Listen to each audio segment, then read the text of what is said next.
प्राण ऊर्जा तेज शक्ति है। प्राण समस्त जीवन का आधार और सार है। यह वह ऊर्जा और तेज है जो संपूर्ण विश्व में व्याप्त है। प्राण उस प्रत्येक वस्तु में प्रवाहित होता है जिसका अस्तित्व है। इससे भी अधिक प्राण भौतिक संसार, चेतना और मन के मध्य संपर्क सूत्र है। प्राण साधना योग शास्त्र की सबसे महत्वपूर्ण प्रक्रिया है।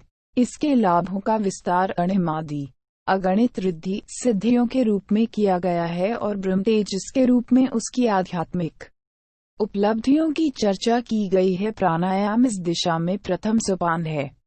दुर्बल विकृत प्राण को बहिष्कृत कर उसके स्थान पर महापुराण की स्थापना करना इस साधना का लक्ष्य है। संध्या वंदन जैसे नित्य कर्मों का उसे अनिवार्य आधार इसलिए बनाया गया है कि इस प्रकार प्रारंभिक परिचय तथा अभ्यास करते हुए क्रमशः आगे बढ़ा जाए और प्राणवान बनते हुए जीवन लक्ष्य को पूर्ण करने की दिशा में अनवरत रूप से गतिशील रहा जाए। प्राण तत्व समस्त भौतिक और आत्मिक संपदाओं का उद्गम केंद्र है। वह सर्वत्र समव्याप्त है। उसमें से जो जितनी अंजलि भरने और उसे पीने का समर्थ होता है वह उसी स्तर का महामानव बनता चला जाता है। प्राण शक्ति का पर्यायवाची है। उसकी परिधि में भौतिक संप्रदाय और आत्मिक विभूतियां दोनों ही आती हैं।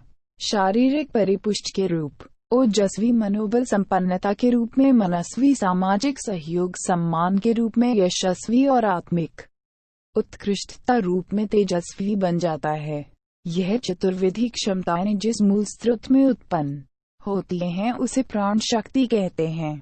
प्राण साधना इन्हीं सिद्धियों का प्राप्त कर सकना संभव बनाती है। प्राण की गरिमा और विवेचना का आर्ष ग्रंथों में विशद वर्णन मिलता है। उस प्राण को नमस्कार जिसके वश में यह सब कुछ है, जो सब प्राणियों का अधिष्ठाता है, जो सब में समाया है, जिसमें सब समाये हैं।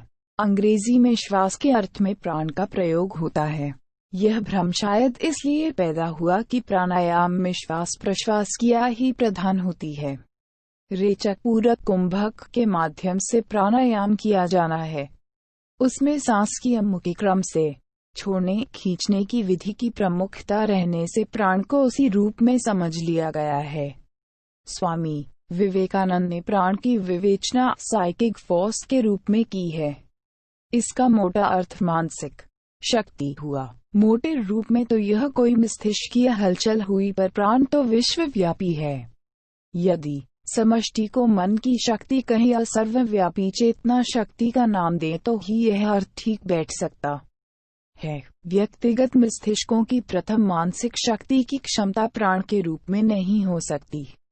संभवतः स्वामी जी का संकेत समष्टि मन की सर्वव्यापी क्षमता की ओर ही रहा होगा।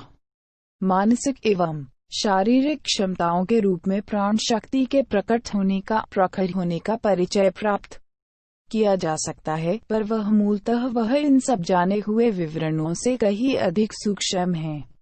वैदिक साहित्य में प्राण के साथ वायु विशेषण भी लगा है और उसे प्राण वायु कहा गया है।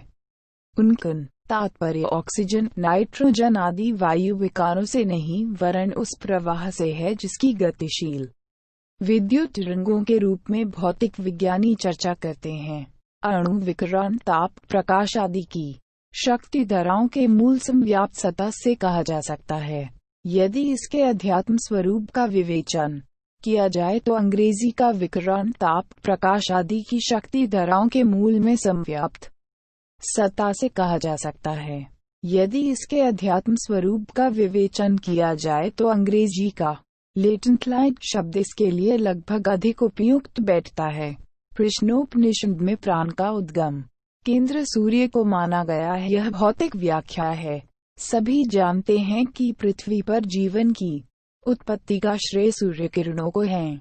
स्थूल जगत की जीवनी शक्ति का केंद्र सूर्य है। उसके 5 प्राण 5 तत्व है। यह सूर्य ही बाह्य प्राण है। उदय होकर दृश्य जगत की हलचलों को क्रियाशील करता है। यह भौतिक व्याख्या है। सभी जानते हैं कि पृथ्वी पर जीवन की उत्पत्ति का श्रेय सूर्य किरणों को है। स्थूल जगत की जीवनी शक्ति का केंद्र सूर्य है। उसके 5 प्राण 5 तत्व है। यह सूर्य ही बाह्य प्राण है। उदय होकर दृश्य जगत की हलचलों को क्रियाशील करता है। इस विश्वरूपी शरीर को यह सूर्य का महाप्राण ही जीवंत रखता है। 5 तत्वों में वह 5 प्राण बनकर समव्याप्त हैं। प्राण को तत्वदर्शियों ने 2 भागों में विभक्त किया है। 1 अणु, 2 विभु। अणु वह जो पदार्थ जगत में सक्रियता बनकर परिलक्षित होता है। विभु वह जो चेतन जगत में जीवन बनकर लहलहा रहा है। इन 2 विभागों को अधिदैविक कास्मिक और आध्यात्मिक माइक्रोकास्मिक अथवा हिरण्य गर्भ कहा जाता है। इस अणु शक्ति को लेकर ही पदार्थ विज्ञान का सारा ढांचा खड़ा किया गया है। विद्युत, ताप, प्रकाश, विकिरण आदि की अनेक शक्तियां उसी स्रोत में गतिशील रहती है। अणु के भीतर जो सक्रियता है वह सूर्य की है। यदि सूर्य का प्रकाश पृथ्वी तक न पहुंचे तो यह सर्वथा नीरव स्तब्धता परिलक्षित होगी, कहीं कुछ भी हलचल दिखाई न पड़ेगी। अणुओं की जो सक्रियता पदार्थों का आविर्भाव, अभिवर्धन एवं परिवर्तन करती है, उसका कोई अस्तित्व दिखाई न पड़ेगा।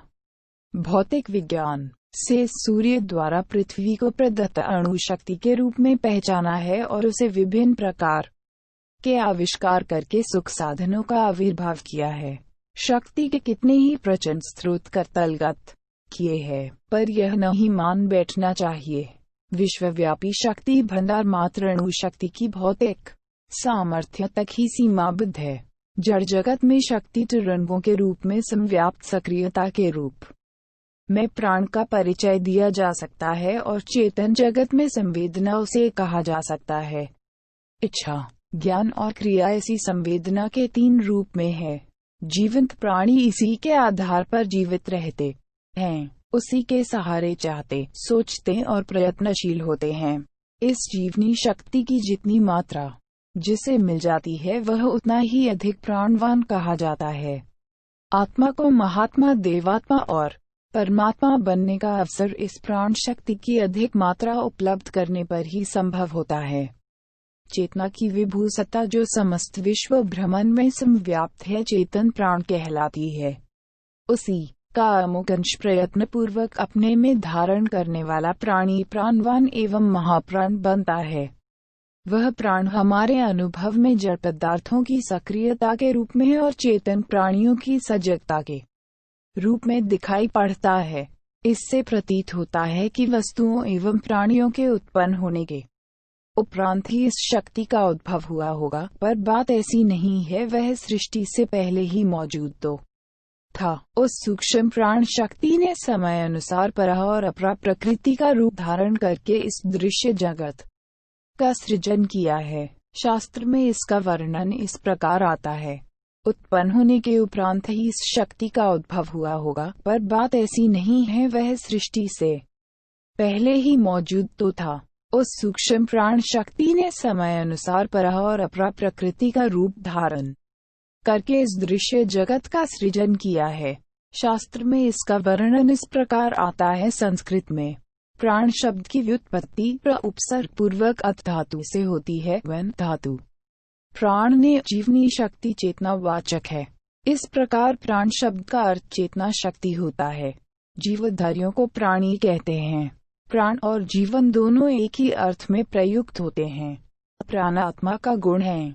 वह परमात्मा से परब्रह्म से निःसृत होता है। आत्मा भी परमात्मा का एक अविच्छिन्न घटक है। उसके अंगरूप होते हुए भी मूल सत्ताधीश के सारे गुण विद्यमान है।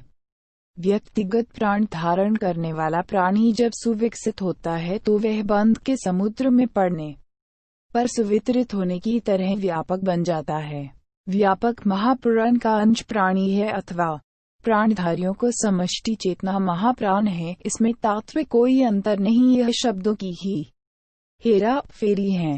प्राण के स्वरूप को समझते हुए शास्त्रकारों ने उसका परिचय कई प्रकार दिया है। उसे सृष्टि का सूत्र संचालक और परब्रह्म से निःसृत जीवन सत्ता के रूप में समझाने के लिए ही यह कई प्रकार के प्रतिपादन प्रस्तुत किए हैं। उसने प्राण उत्पन्न किया। प्राण से श्रद्धा, बुद्धि, आकाश, वायु, तेज, जल, पृथ्वी, इंद्रिय, मन और अन्न आदि बने।